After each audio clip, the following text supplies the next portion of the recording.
Toujours fidèle à Puteaux, ville qu'il a vu grandir, Olivier Nakache s'est rendu vendredi 22 septembre à l'avant-première du Sens de la Fête, sa dernière comédie réalisée avec son ami de toujours, Éric Toledano. Ah bah oui, c'est important, c'est même...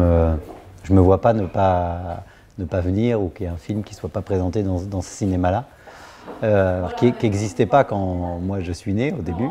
Mais c'est vrai que c'est important parce qu'il y a déjà mes parents qui y habitent toujours. Mais j'ai des souvenirs à chaque angle de rue, donc c'est sûr que ça...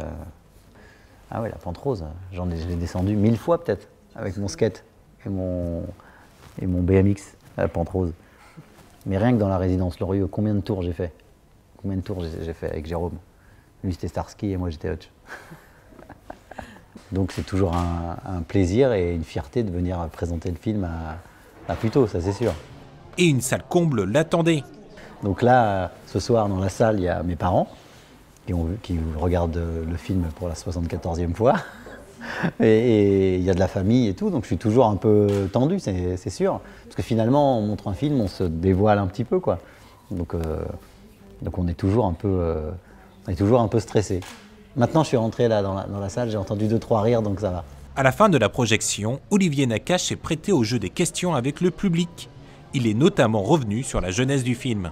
En fait, on a eu une envie quand Samba est sorti, on a eu une envie, c'était une envie de comédie, de vraie comédie. On s'est dit, on a envie de faire un film, on a envie de se lâcher, on a envie d'entendre les salles rire à intervalles réguliers.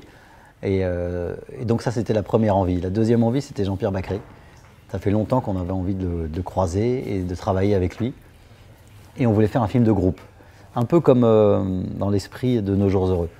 Nos Jours Heureux, c'est un film qui nous a beaucoup apporté, c'est un groupe, c'est un lieu unique quasiment, et c'est sur une unité de temps, là c'est l'été, c'est un mois, et là on s'est dit on veut retrouver cette sensation-là, et on a réfléchi, on s'est dit on va encore plus réduire le temps, on va le faire sur une journée, une nuit, une bonne contrainte. Et puis à une certaine époque avec Eric, on a travaillé dans le milieu de la fête, donc des mariages, en tant que plongeur, serveur, DJ, animateur, on a tout fait. Et donc on a emmagasiné, on a des choses à dire, on a des anecdotes sur ça. Et c'est comme ça qu'on est parti. On a été voir Jean-Pierre Bacry, on lui a raconté un peu. On lui a dit voilà, on te voit bien en traiteur, en chef de brigade en fait. Et il a dit bah pourquoi pas. Et voilà, 8 mois après, on est revenu avec une bouillie de scénarios, on va dire. Et il nous a donné l'impulsion et on est parti comme ça. On avait envie de faire un film sur une équipe. On se coordonne, on échange, hein, on partage. Ouais. Bon, et puis pour finir, j'aimerais bien qu'on évite les tensions. Mais t'es bouché ou quoi? T'es dans le passage, tu vois bien que tu gênes.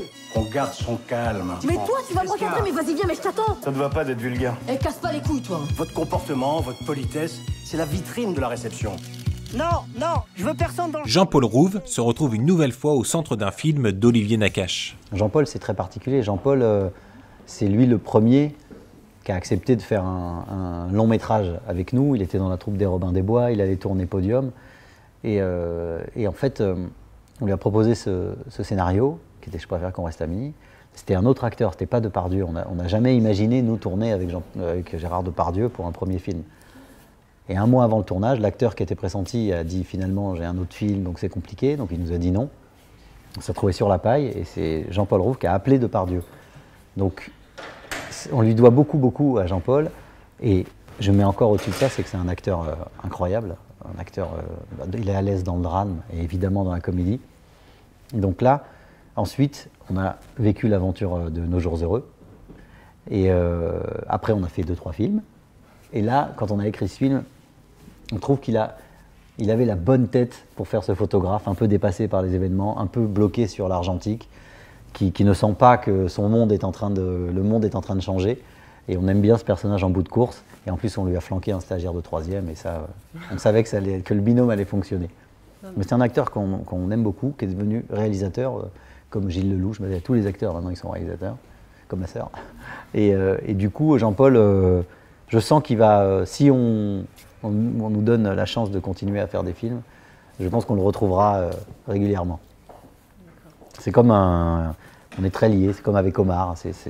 On a vécu des choses à nos débuts tellement fortes et tellement constituantes de ce qu'on est, qu'on sait que c'est à vie, comme on dit.